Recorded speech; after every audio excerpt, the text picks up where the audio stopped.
delivering the decision relating to the constitutionality of reservations under the Constitution of India. India's policy of reservations is an issue that almost every Indian born post-independence ponders over, criticizes, utilizes, or suffers from at some stage in life. The expression reservations, alternatively referred to as affirmative action or positive discrimination or compensatory discrimination, refers to justice granted to persons belonging to historically disadvantaged groups. In India, reservations mandated by the Constitution are implemented in the form of percentage-based quotas favouring citizens from traditionally lower rungs of society. In India, reservation is closely linked to the caste system.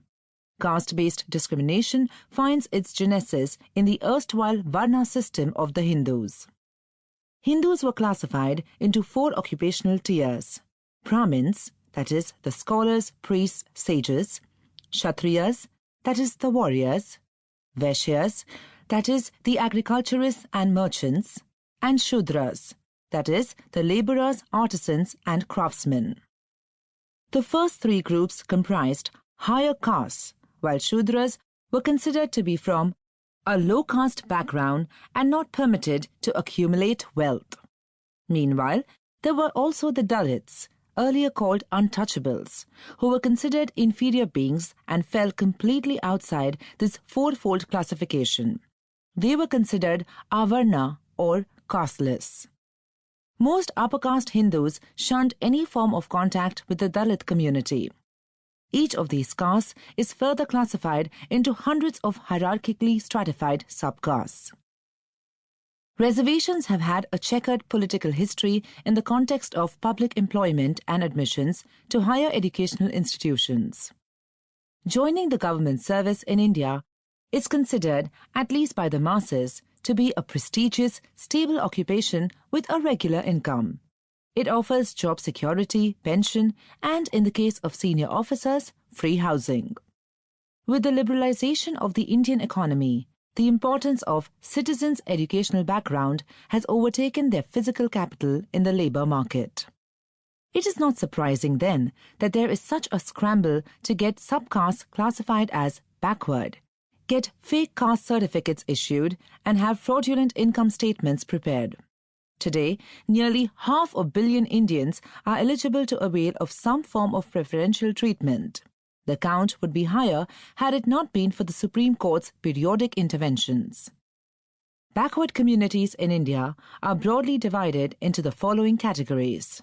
1. Scheduled castes, SCs, comprising Dalits. 2.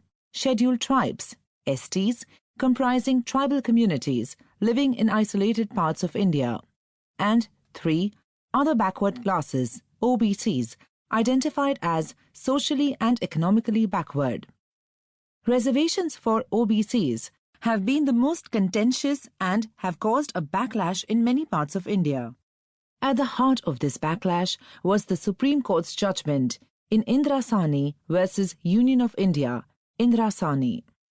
It sought to reconcile the conflict between uplifting the poor while giving the criterion of merit its due. Reservations, from the British Raj to the Constitution of India.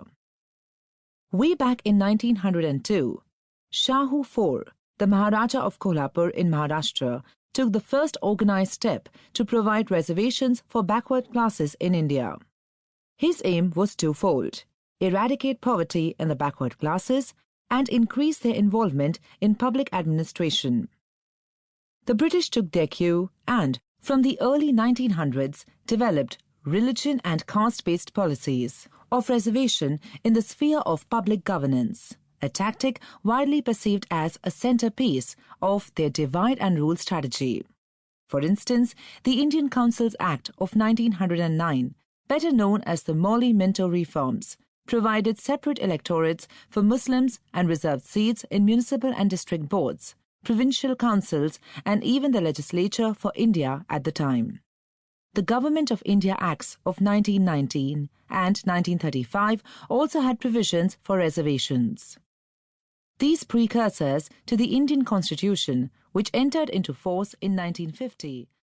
To keep listening to this audiobook, I've left you a link in the description so you can do it at no cost thanks to Audible's 30-day free trial.